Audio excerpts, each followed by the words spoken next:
Hey folks, ET here coming at you with a week ahead look for a few tickers. We're going to cover Amazon, AMD, and then we're going to have something special for you at the end from one of our users, which we're going to start highlighting some of our users every week. So without further ado, I'm going to jump into Amazon really quick here. I'm going to give you some plays this week that are two ways. We can long and short, so we can kind of keep an eye. And we're going to start with Amazon. Let's start with the fact that it's largest dark pool level, its aggregate is sitting at around 178.76. So that's our short side target, really around 175 to be honest, because we have a support resistance and a gamma pull down to 175. So bearish days, we're looking for a hold of 175 on Amazon.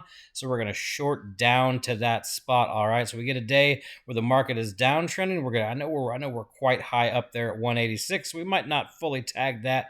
It's a very big drop, a $9 drop in a day. But if we're getting some bearish momentum, we're going to look to short down to maybe around this area. If we're starting to get in good profit, don't wait and hold all the way to 175. If we happen to get to 175 for some reason, that is the spot that I'll be eyeing for a nice bounce. We do have some supportive call flow up to 200 up here. So 195, 200 are the spots that we're looking for long targets on bounces. 182.5 could be a decent level as well for us to look at. Amazon's pretty simple. On bearish days, we're going to look to short it a little bit. Its customer sentiment starting to wane. It was fairly bearish. Now it's just in that neutral area. So upside potential is there on those green days. So that's what we're looking for. We're going to keep it real simple. Red market days, you'll probably see some supportive flow and repeat flow to take it down a little bit. And then green market days, we're looking for bounces around this 182.5, 175 area specifically. I don't think we're going to fill that gap down to 133 anytime soon. There is potential there, I'm sure, if we have some sort of binary event that causes that, but we're not worried about this area right here quite yet. So pretty simple on Amazon. Let's move on to AMD. AMD, let's take a look at its dark pools really quick. 151, 147, right around there are our largest aggregates at the moment. 151 is just a little bit bigger. Price is right around that range already. This is going to be a two-way play as well. What we're looking for here is really a hold of 137, or really this 144.27. There's a support resistance there and a positive GEX. All right. So what we're looking for here is if we see any dips down to this 145 area, then we're looking to long upwards towards the 155. All right, so that's a pretty sizable pull for it right there. Not too big. We've definitely seen larger. So this is a two-way play. Red days for chips, we're looking to take it down to 145. If we hold 145 or 144.27, we want to take it long up to 155. With really paying attention to that 151 dark pool we looked at to see if we can cross that instead of reject. If we're looking for a short day, reject off that spot down to our 145. A long day, we bring it back up. Pretty simple look there for that. Its customer sentiment has waned a little bit as well. We were in this big bearish territory. We saw a little bit of upside, but right now it's starting to shrink just a little bit. So longs might work soon on it. We really want to see the customer sentiment get into that bullish area as it goes along there. All right. Now, without further ado, our first special guest this week is Bill Brrrr. Bill is a big user of our platform. Instead of just typing out some stuff for me to talk about, he was a super, super nice guy and made a video himself. So we're going to drop that video at the end of this. Bill is covering a ticker and he's talking about how he uses the platform. So thank you to him. Give him a follow. I'll put up his tag right here for everybody to see. Give him a follow and listen. Take some time to learn how other users use the platform. That's really what we want to start highlighting every week. It's not just us; it's everybody that encompasses Trade It Ticks that really gets us going. So since he's going to wrap it up for us, I'm going to go ahead and finish up now with, hey, have a good week. Stay safe out there and go get that Oprah money. What's up, guys? Bill here. Shout out ET for bringing me on to talk about a trading setup I'll be watching next week using TradyTics data and tools to find these. This name is WAB, and just recently it was a power earnings gap play. You can see here it gapped up on earnings over 10% on massive volume. Highest volume this stock has put in about 4 years. So this is something I'm going to be watching for the next couple weeks. And this week in particular, it's an inside week. So after the big gap up, it's kind of started to flag and consolidate here on decreasing volume, which is a good sign, healthy digestion of this big move up.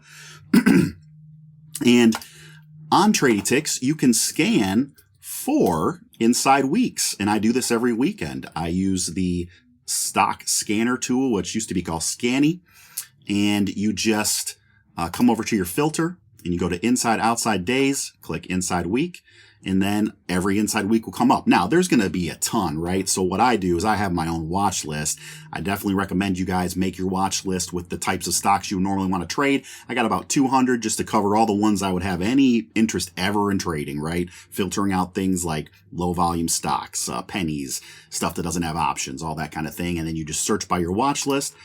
And I've got about 30 results here, and I'll just comb through these over the weekend and try to find the ones I like the best. And WAB was one of the ones I like the best. Why? Well, because it's also that peg. It's that power earnings gap. So now we have two setups I like that I know are reliable that I can combine to get extra confluence and confidence in this setup. So inside week, if you're not familiar, basically it just means that this last week's candle was confined completely within the range of the previous week's candle. So what I do is I mark the high and the low of this current candle, and that's levels to play off, right? Now, this is a bullish setup because it's a power earnings gap. We're trying to take advantage of all this volume and this huge move. And the inside week, what it gives you is some consolidation after the big move up. And usually consolidation is going to precede another breakout, okay? So I mark these levels, right? And how I'm going to execute is ideally, I'm going to get one more chance to enter down here towards the bottom of the range where we have this 9 EMA acting as support confluence that I can get in here, and we're playing towards the top of the range where this would be your breakout level, right? And we can see that we also have this 165 as positive GEX. You guys know about GEX, and positive GEX can be a resistance. So this is going to be a tough area to break out of. Yes, you can just play a breakout. If we just move up and we start to test these levels early in the week and confirm out, you can just play the breakout. I always try to get in on dips if I can on bullish setups. So I'd love to get in at the bottom of the range.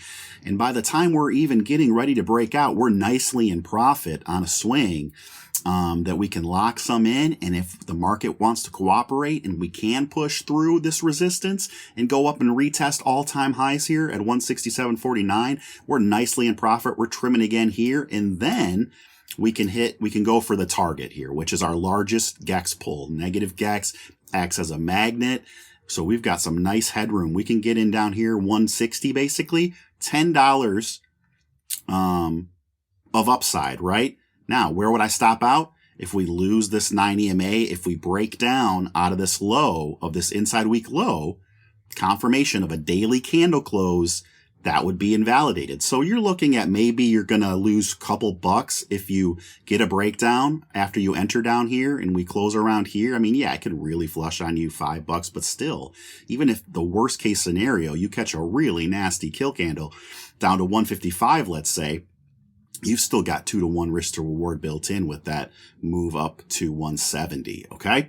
So that's my idea on, WAB. And I'm sure you're familiar because ET's going to show you all that stuff, and he does every week. But WAB, I like to pull these names up in the charts page on the market dashboard and check things out like customer positioning, which is bullish. Okay. And I run my GEX levels. And this is how I got that 170 level and the 165 resistance and the 170 magnet. I run those. You can run the dark pools as well. Monthly is usually the best.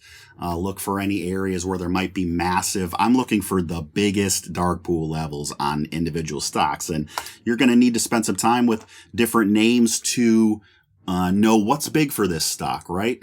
But you can look around here and see, obviously 24 is bigger, double size of pretty much every other level. Maybe you'd want to mark 160, 180. But that's what I do when I get prepped for finding these setups, guys, using TradyTix. Hopefully that helps.